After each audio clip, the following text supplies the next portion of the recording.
Looks like we've reached the end. This is the place. There should not be any other hidden spaces in the vicinity. The path sure had some twists and turns, but it turns out that this place isn't actually that big.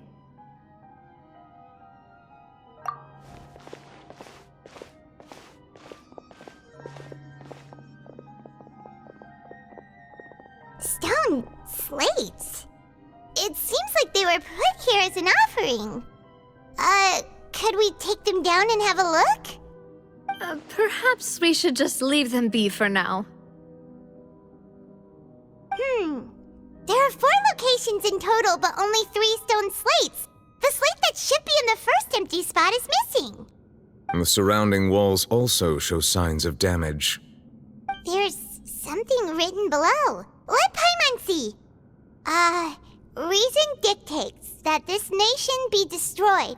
I shall record the history of its future here in its past. Say what? It feels like someone left these slates and these words here for a purpose. But does he mean that Fontaine should be destroyed?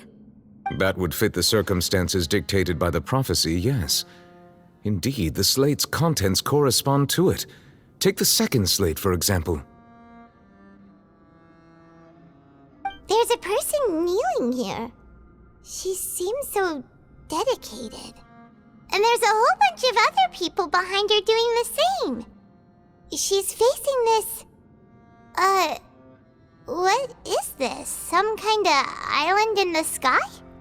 And is that Lady Farina in the third image? Did the Hydro Archon fall into the water? And is that a ring of people around her? Paimon doesn't quite get it. Are they all in the water? The fourth image. I know this one. This exactly matches the content of the prophecy. The people will all be dissolved into the waters, and only the Hydro Archon will remain, weeping on her throne.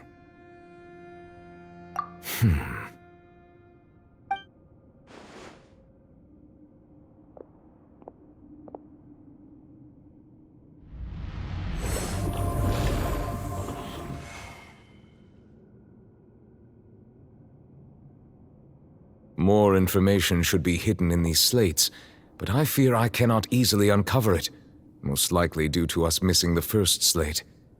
I am very sorry. Don't blame yourself, Monsieur Neuvillette. Deciphering ancient stone slates isn't one of your duties. Ooh, Paimon's getting the chills just looking at these slates.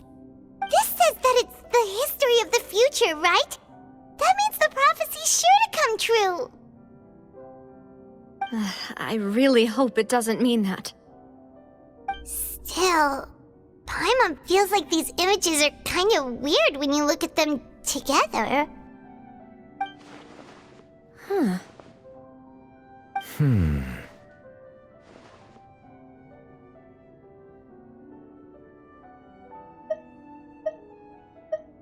That's right!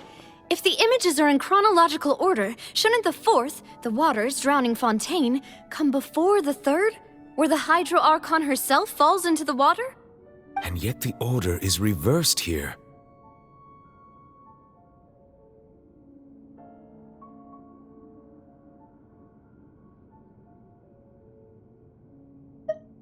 If we go by timing, Lady Farina only emerges in the third image. That means that the person in the second image might be the previous Hydro Archon. Egeria, then.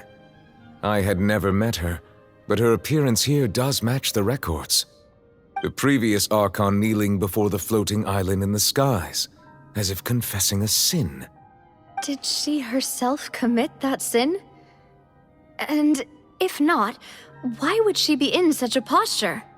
Also, I'm still wondering why these ancient stone slates are here at all. Judging from their contents, could this place be the origin of the prophecy? Does that mean that someone, or some people, once saw these slates? But who would have created these slates and left these words here?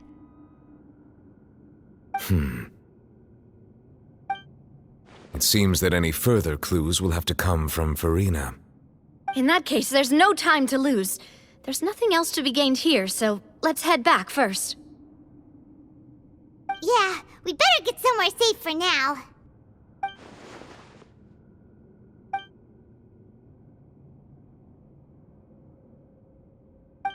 Let's split up here. I'm going to check on what's happening with the Spina. You know how it is. There's some things you just need to be there for yourself. You still have energy for that, Navia? Paimon's already beat. Just head back to the Fleuve Cendre and have a rest then. Thanks for keeping me company all this time. I'll depart as well. Thanks for your hard work today. Rest well, everyone. Traveler, I will go talk to Farina tomorrow morning to ask about the stone slates. I'm sure that you're concerned about this matter as well. If you have time, drop by my office. I will share the results of our discussion with you. Are you really gonna talk to her about this directly? Will that be a problem? Paimon's getting a little scared now that it's come to this. She has long been harboring secrets and will not give them up easily, which makes it all the more my duty to ensure that she understands the present situation. Alright, we'll leave it in your hands then. You're probably the best person to talk to her anyway. I will be carefully considering my words tonight. Traveler, Paimon, our safe house at the Fleuve Cendre is always open to you, as ever. So please don't think you're an imposition. All right. I'll be on my way then.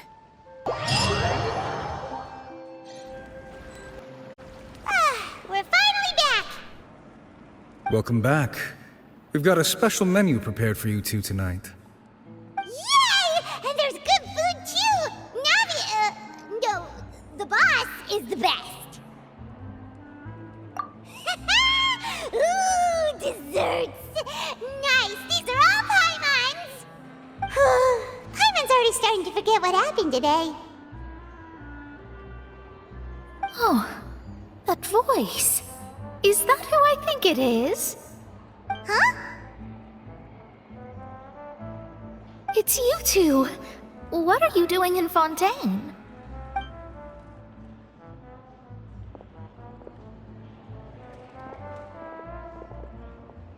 Mona?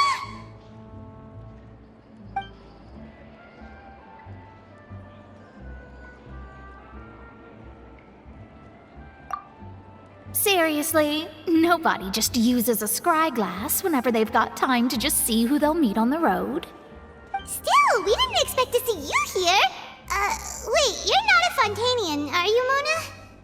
Well, I have some business to attend to here, so I booked a hotel in the city. I was just out for a stroll when I bumped into you.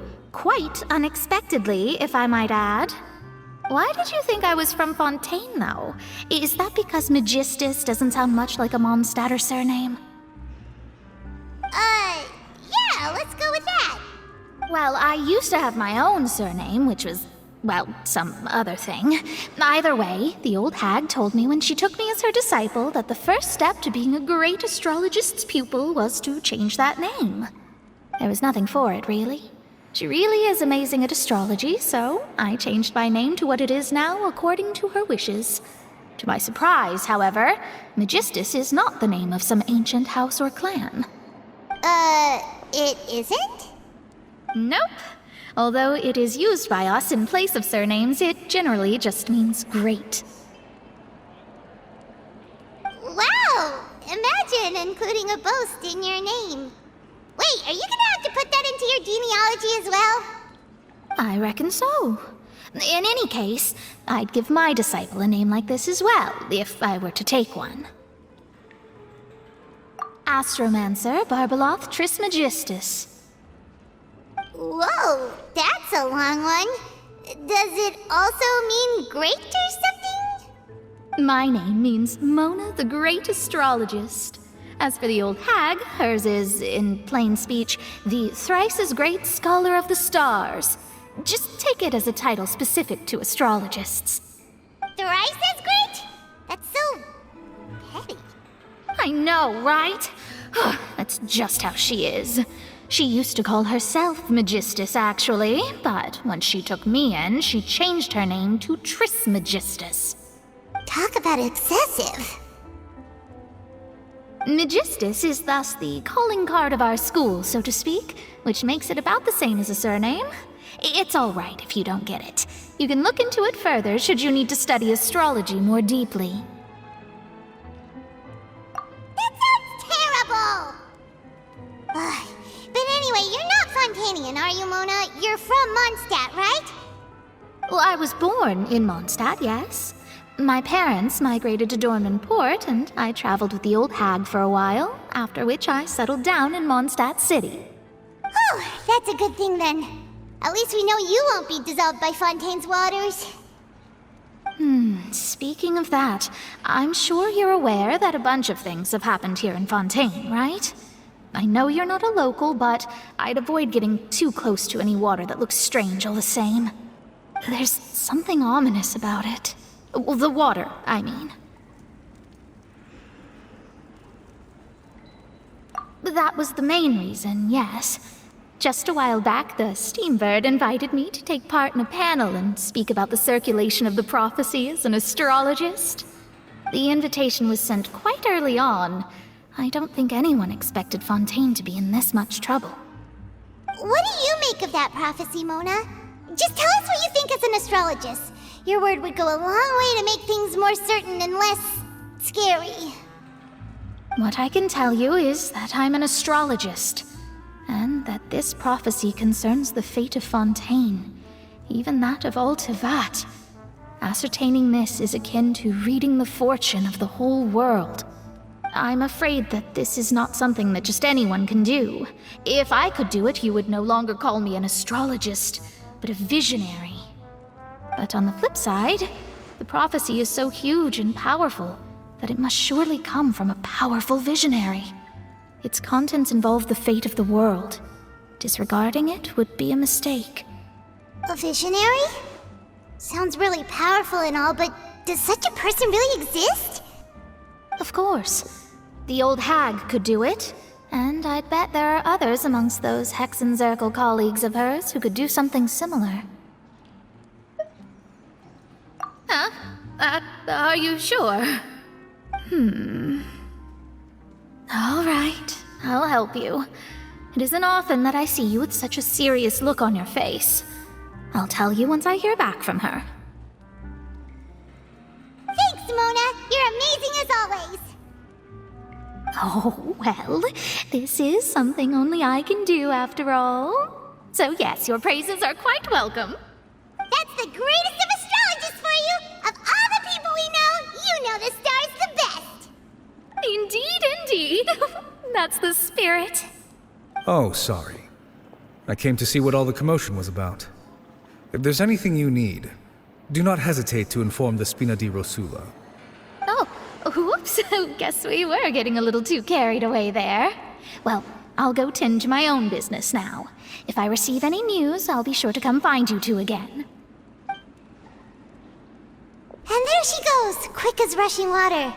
And here we are with the Spina guy giving us suspicious looks.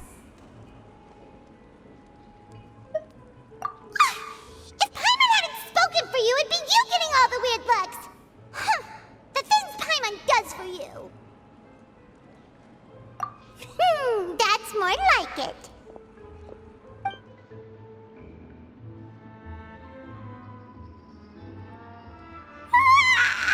Good morning. To be honest, Paimon's still feeling kind of sleepy. But it's time to get up, Traveler. We agreed to go see Neuvillette, so let's pack it up and get going.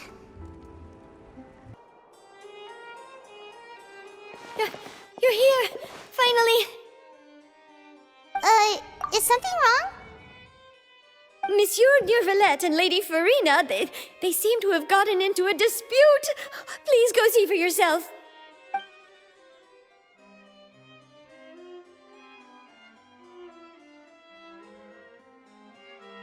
Like I said, I've already explained everything. And yet the problem has not been properly solved. There is little space for excuses between us. It is not my intention to offend you, but please, tell me where you stand. You are the Hydro Archon Focalor, are you not? Look at this. This is a list of the victims from the recent Poisson incident.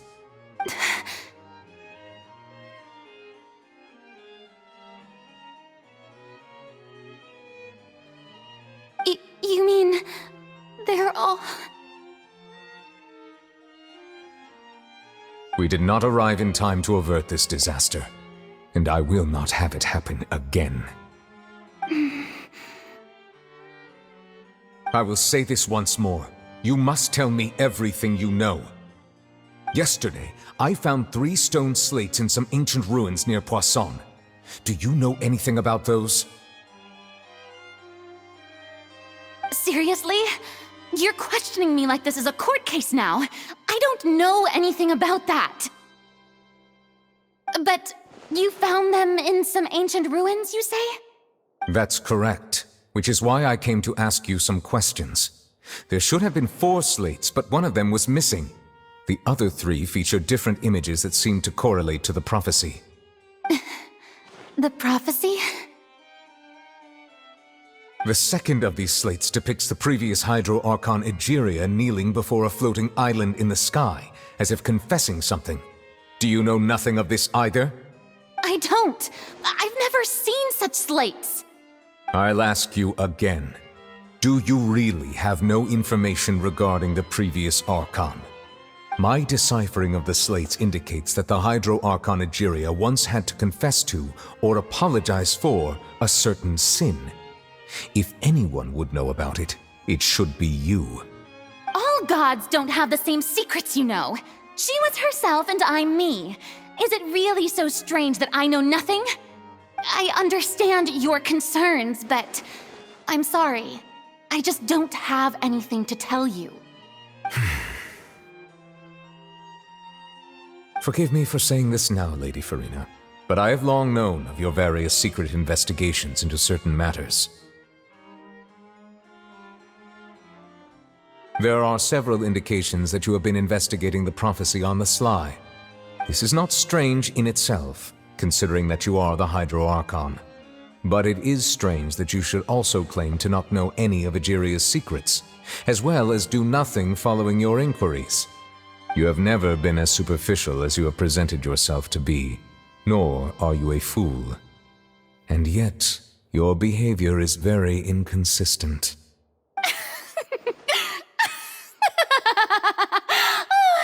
So you've been watching me all this time, have you? I didn't think you were that type. You... Well, since you know about my secret investigations, then you should know I'm actually working to take care of it. There's no point questioning or suspecting me. You're the Eudix, but you're still my subordinate. You should be following my lead. Just trust in me, you're Archon, and do as I say. Never mind whether you can truly convince yourself to or not. It'll all turn out fine. That's all I have to say. We do not discuss this matter again. Oh, the opera's about to start. Toodles!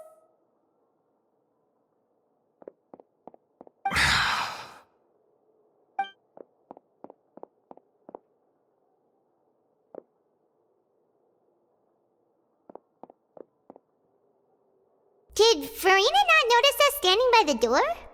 Wonder what's up with her. She was smiling. She didn't seem in the mood to care if we were listening in or not. I assume you've been outside for a while now? Oh, you noticed. Seems Farina didn't even realize we were here. She was in a great panic, though I cannot discern the reason. Our discussion reached impasses time and again, a state of affairs that we cannot allow to continue. Still, I do not understand. Dialogue is the basis for understanding, so why did she keep refusing to engage?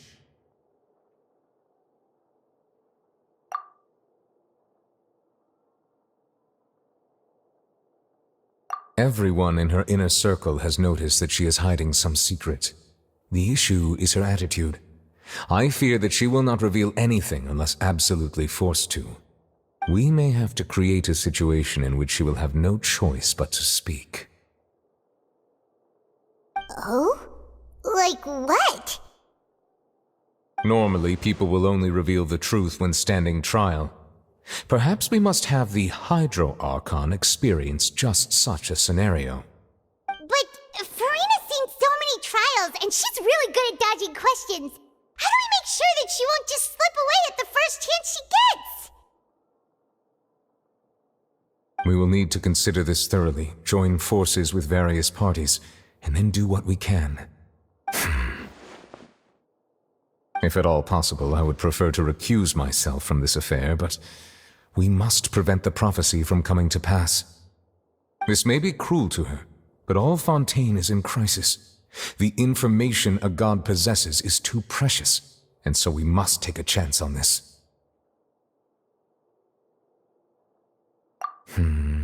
But who will lend us their aid to do such a thing?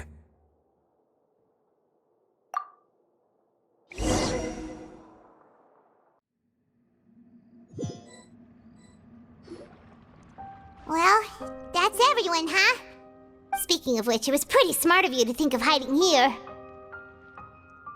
Poisson was just involved in a disaster, so it's presently devoid of people. That naturally makes it the best choice. And here you are drinking tea like it's the most natural thing in the world, huh? That's what families should do. Sit and enjoy a leisurely time together. It's nice to enjoy tea here, you know? Care for a cup? Lend me your ears, everyone. Or perhaps one of you might like to start us off. How about you, friend? Me? No, I don't think I can.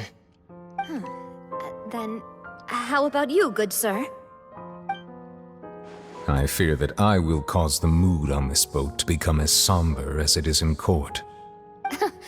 Well then, I guess we're lucky we've got a local like me to organize things. Wonderful, the spotlight at last.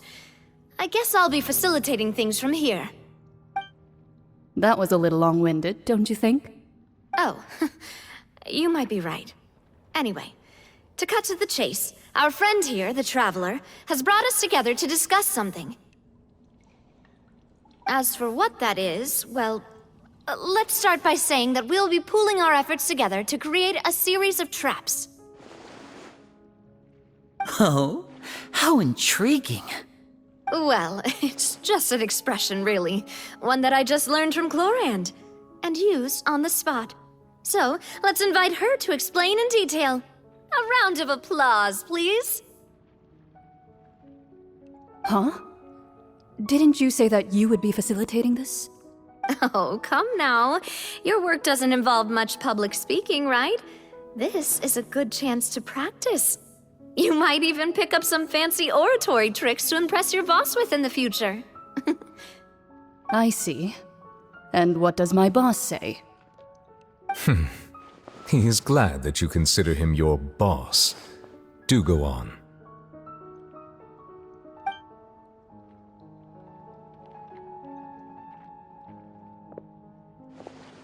In that case, do any of you have experience hunting? Not that I recall. Fremine and I once used a wooden stick in a basket to catch wild rabbits when we were younger. As for Lynette, oh, right. You were sick that day, weren't you? I've also gone diving to catch some fish before. Does that count? I'm afraid not. You may or may not have heard, but Fontaine once played host to a group known as the Marechaussee Hunters. Though that was their name, they did not hunt animals, but rather various monsters left behind by the ancient dynasty of King Remus. Today, Fontaine's monster population has already thinned greatly, so the hunters have blended back into society, taking up arms in other lines of work. They even left a unique methodology of hunting in their wake. A trap comprises of the following components: bait, a trigger, and a containment device. Sometimes a lethal implement will also be necessary to deal with the prey. So, if we were to build a trap together, right now, what would you choose to build it with? For me, I would prefer something basket-shaped. Pigeons and rabbits will see the bait and naturally enter the snare. Our line of work requires a deft hand, and we're some of the best in the industry, so you can count on our techniques. You used some of those techniques while moving the people of Poisson, didn't you? My subordinates mentioned that you even performed some magic for the bawling children. Yes, and I even managed to gather some intelligence in the meantime. I'm quite the multitasker if I do say so myself. I'm afraid I can't claim that as my strong suit. I prefer more stable methods, like placing bait in the water and waiting for the fish to come within reach. That's the kind of method I would count on.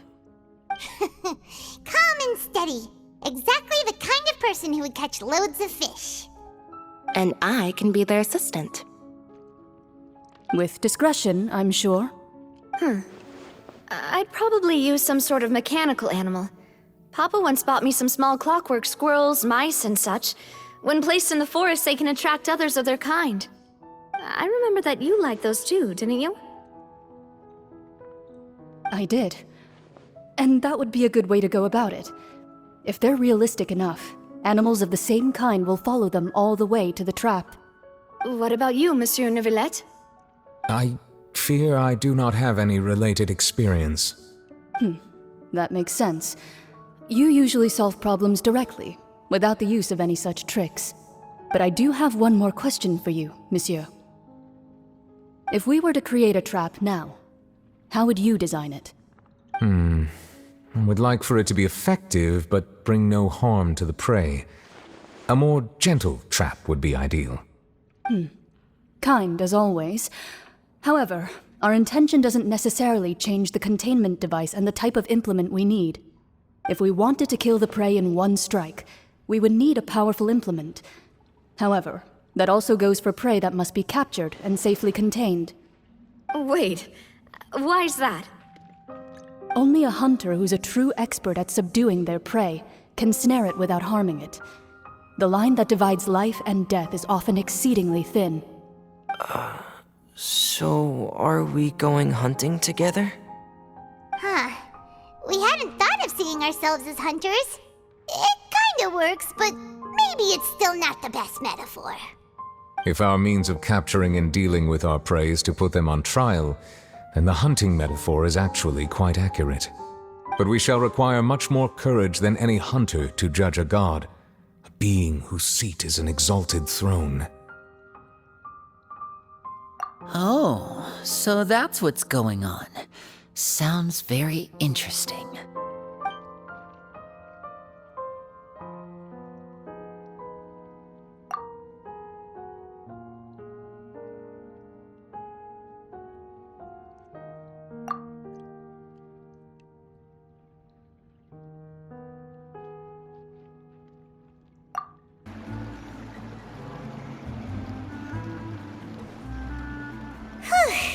It's been a tough few days, hasn't it? So much has been happening. Paimon didn't think the meetings would go on for so long, but everyone seemed pretty fired up, huh? Paimon thought they'd be at least a little frightened. Well, Fremine was, now that Paimon thinks about it, but everyone else just looked a little surprised. Well... It's hard to say. Paimon doesn't have any experience with this sort of thing. But with you around, Paimon sure will do great. After all, you're the most reliable person in the world, aren't you? Huh?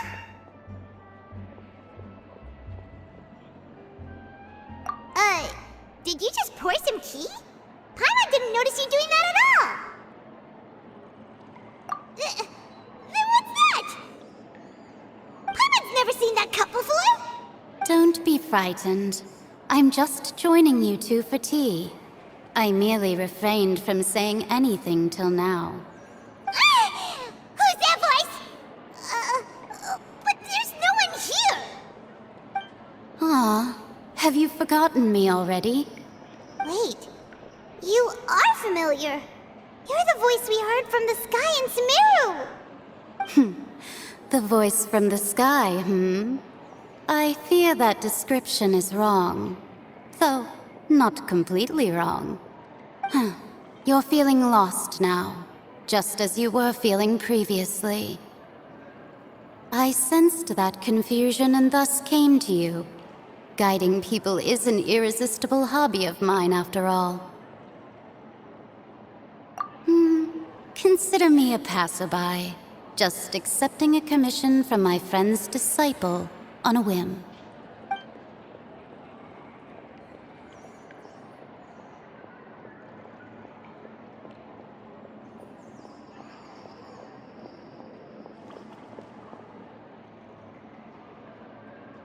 The prophecy. Yes, what has been prophesied will be fulfilled. You may view such things as the history of the future. What?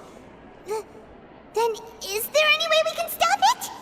I believe you have witnessed a failed attempt with your own eyes. Can everything in Tevat so easily be changed?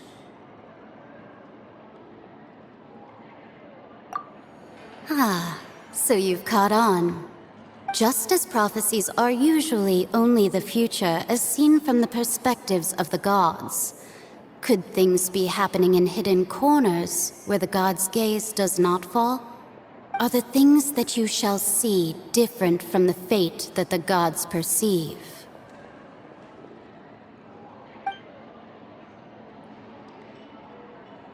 What is she talking about?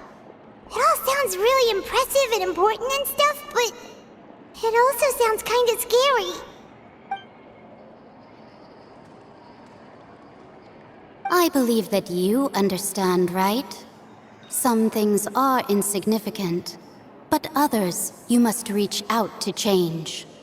Ultimately, fate shall serve as your only guide, no matter what will happen in Tevat's future. All you need to do is to play your part. This was good tea, by the way. Thank you for your hospitality. Well, that'll be all for today. The voice. It's gone.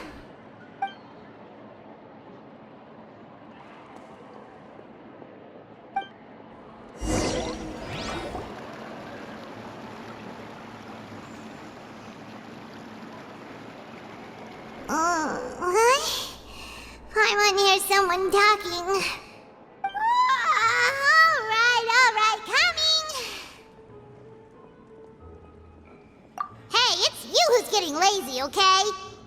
Well, I see I've walked in on some lively banter. Luna! Fine, just fine. I went to take part in that Steambird panel. It turned out to be more interesting than I expected. Not all Fontainians are pessimistic about this. One journalist mentioned that sitting around and waiting for the end to come would be wrong, and that they should make their own rescue preparations. I agreed, so we had a brief chat with her. Did she have pink hair by any chance? Why, yes! It was Charlotte. You remember her, right? That daredevil journalist? I'm in full support of her view. Prophecies are very important, but how can people allow their lives to be commandeered by just a few words? That's right! Paimon's glad to hear something sensible for once. Yes. About what we had discussed before. I did try, but I'm afraid I couldn't reach the old hag.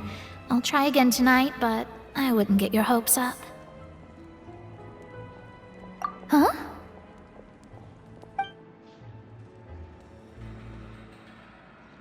Goodness gracious. Are you serious? She said that even the god's gaze has blind spots. Pretty bold if you ask Paimon. Most people would believe the gods to be all-knowing, right? The Hexen Circle members are certainly anything but ordinary. As for the mage named N, the old hag has mentioned her a few times. She said that N's sense of direction is incredible, and that she loves guiding those who are lost. But I've never met her, and if she were still alive, she'd be... well, suffice it to say that the hag's at least a few hundred now, and N's been around for longer than that. Whoa. The Hexen Circle sounds like a scary group. But they must really stay in shape to live so long. Their abilities alone are pretty terrifying. If she came to see you personally, then the problem you're facing must truly be of great importance. Well, it's not like Paimon could understand anything she said. Yes, she was quite cryptic, but I suspect she means that there is still a way to turn things around. She didn't say when or what that would be, though, so... Perhaps it is something that you cannot know right now.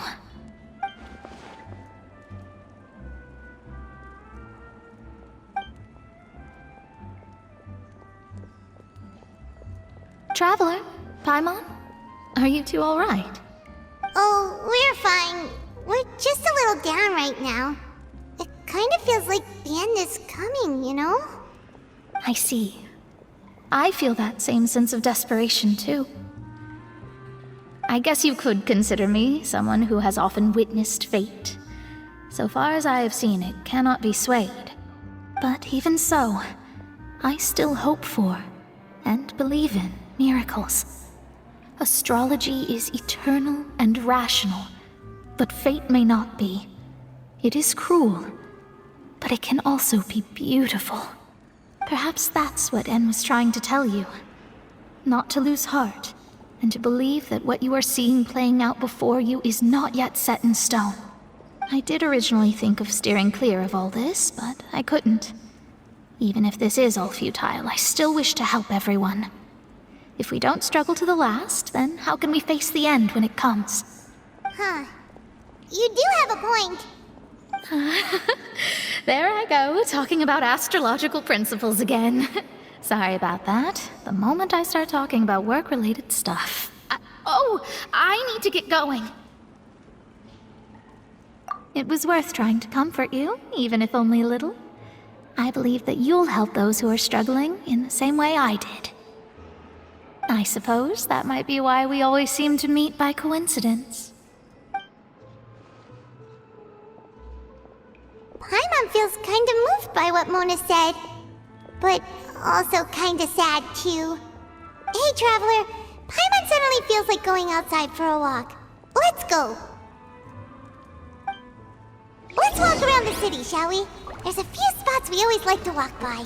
Huh? Our names are written in this newspaper. What's going on? Let Paimon see!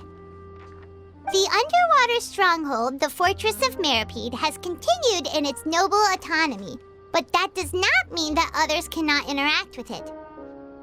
My recent attempts to enter the fortress bore little fruit. Huh. Guess Charlotte still hasn't given up on that. Thus, did an Outlander friend become the focus of this report, a blonde adventurer with their white fairy legends trailing in their wake. It is said that this mysterious traveler once visited the underwater fortress. So while the fortress's interior remains a mystery behind closed doors, do not fear, for the tales of the traveler contain surprises in spades. Journalist Charlotte's biggest scoop yet, the Traveler's Trail, World Walker. Huh. Charlotte took so many awesome photos of us and we never even noticed her. She hasn't been able to get a hold of anything at the fortress, so since we're easier to find, she's using us as the subject matter instead? Ugh, seriously? Well, fine. Those headlines and photos do look cool, so Paimon will forgive her this time.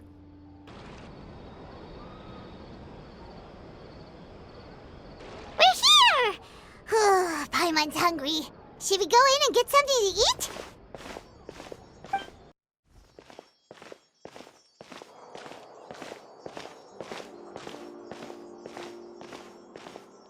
Hey, quick! Look! That's the limited edition only 16 slices a day cake! It was so delicious the last time we tried it! Despite the tense situation we were in, let's give it another go! Paimon's sure it'll be great! 1 slice of cake, please. Someone showed up after all! Oh, wait, you're the one from the Palais Mermonia. Oh, Oh, are you here to buy cake too? It seems Monsieur Nervalette was right. You really can eat. Wait, did he really say something like that? That's right. Even he has his own preferences when it comes to food. As for me, I love the cake and coffee here. Do you come here often? Usually every day. Every day? It's part of my daily schedule, apart from work. I shall have my cake and coffee. Then what if someone told you one day that this place would be closing soon, and you wouldn't get to eat cake here anymore? What would you think? But why would it close? Well, Paimon doesn't know either, but maybe the waters will rise tomorrow. You know, like in the prophecy. Oh, the prophecy. To be honest, I haven't paid much attention to that. No, still, even if there'd be no more cake tomorrow, that wouldn't keep me from having some today. No, it's the same for eating in general. You might not be able to eat tomorrow, but if you can do so today, then you should carry on. That's what people call living, you know. Huh. Don't be sad. Excuse me, could I have 2 more slices of cake to go? These 2 slices are for you. Sijuin said that this kind of expression you're making is what humans call being sad. Oh, you know Sijuin? I sure do. She was born before me, and she sometimes comes to the surface to teach us things about humans. She said that humans are creatures that are saddened easily, yes, and you can only lift their spirits by feeding them delicious food. So please try the cakes here. I've got something else to do, so I'll be going now. You two try to stay in a good mood after eating, all right? Bye.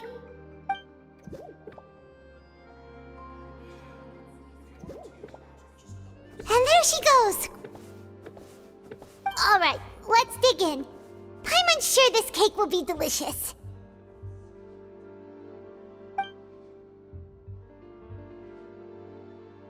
It's more delicious than last time, and the flavor gets even better with a sip of tea. It sure would be nice if we could come again tomorrow. Sure would be nice if we could always eat delicious food here. Oh, we're near the Steambird office. Let's go look for Charlotte and have a chat. Wow! If it isn't the Traveler and Paimon! Oh, have you seen the article I wrote about you? Ha! You've got some nerve! You just used us to make some quick mora! Oh, you needn't worry about that. I heard that you were in Poisson some time back, so I sent you a letter to discuss just that. It appears you didn't receive it, though. It's all right, though. I've set aside the amount intended for you. I've even set the table with some food. Really? Oh, you're the best! You're almost a little too easy to win over, Paimon. If I were a journalist with ulterior motives, you'd be in trouble now, you know. Oh, Paimon knows you're not like that. Still, what brings you here all of a sudden? Were you looking for me? When Mona mentioned you, we thought of coming to see you at work. I see. It seems you've already bumped into Mona here in Fontaine. So she mentioned me? What did she say? She said that you're a real daredevil of a journalist. Nice. In which case, can this daredevil journalist dare to request an exclusive interview with the legendary Traveler and Paimon? Huh? So your article in the paper today doesn't count? Oh, of course it doesn't. That was more like live photography. What I'd like to do is dive deeper and ask you to talk about the things you've seen and experienced. Yeah, are we even qualified enough? Why not? If I say you're worth an interview, then you're worth it. But not right now, of course. I'll need a few days to prepare. Oh, in that case, we'll just chat when you have the time then? Oh, so that's a yes? Ooh, splendid! I'll tell the editor-in-chief immediately. I'll have to apply for lighting, a venue, some props, and... Whew, so much to get done now. Talk to you later. Wait, Charlotte, Paimon's still got a question for you. And what's that? If, just for example, Fontaine were to be flooded tomorrow, what would you do today? Huh. That's the prophecy you're talking about, isn't it? I mean, I do hear about it often, but I've never once thought that the day could be tomorrow. If you're seriously asking, then I might try and think of a way to leave Fontaine. Oh, but I'm still a journalist first and foremost. That means I have a duty to be reporting from the scene. And secondly, I wouldn't forsake my homeland that easily. From what I've seen, most people don't know what they'd do should the worst come to pass. In truth, it might be better just to behave like normal rather than worry over such an end. So in all likelihood, I'd probably still be prepping at the office for that interview of ours. I know what you're thinking. That sounds a bit sad, but I've always believed that it's best to do what you enjoy. Just think about it. If this nation really were to be suddenly destroyed tomorrow, but I still successfully finish an exclusive interview with a truly unique person, then the story I would wind up writing would truly be timeless. And then do you know what I'd do? Well, I'd write that story, send it for printing, and use messenger pigeons to get copies out to the various nations as soon as possible. I'm not a dreamer, nor am I a workaholic, but I do love my job, and I'd be proud of leaving such an article behind. I guess you could say that I was born to be a journalist. But anyway, that's my answer. And on that note, I'll get back to my preparations. That's so nice. All of a sudden, Paimon actually kinda envies her. Anyway, let's go and take a look at the sea, shall we? The sea breeze and scenery can be a pretty soothing combo, huh? Paimon's been thinking.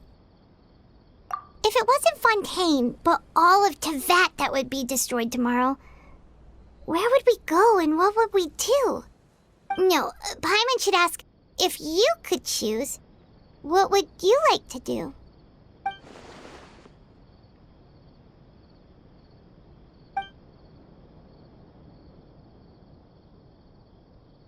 We've always been moving to the next destination, so we haven't spent much time thinking about these kinds of things.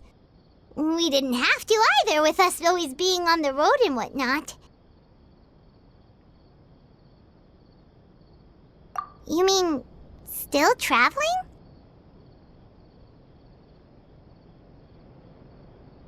Huh. Wait, isn't that what we've always been doing?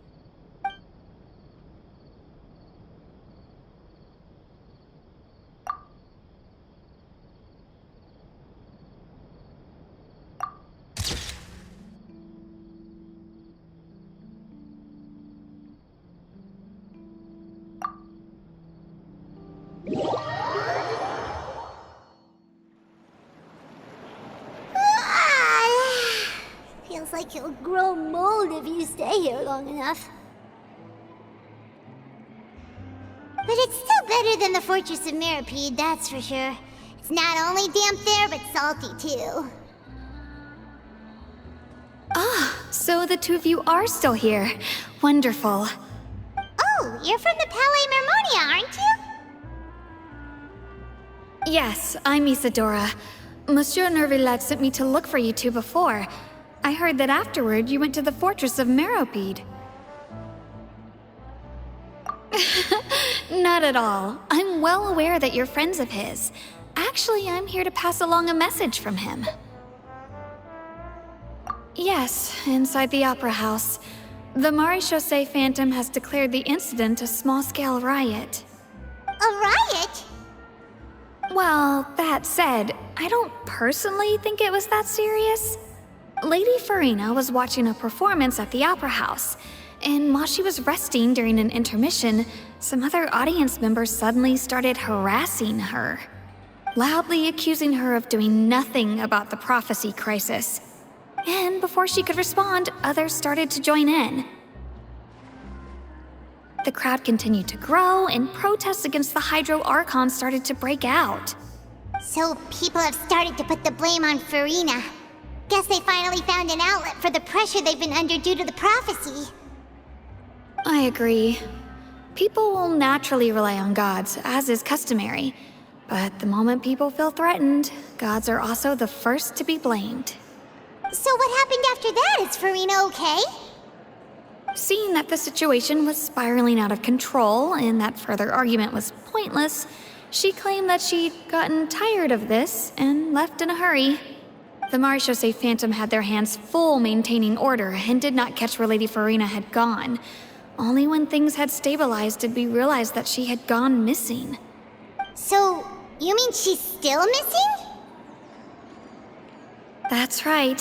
The Marechaussee has dispatched many people to search for her, but we don't have any leads yet.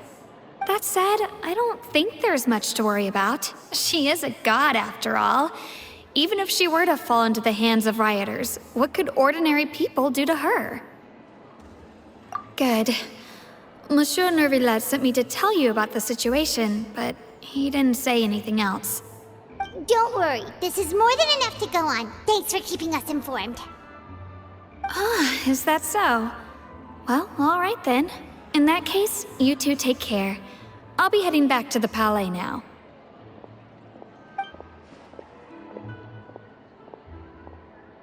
Well, sounds like we should hurry over to Poisson then. If we know Farina, she won't try to fix things in this situation.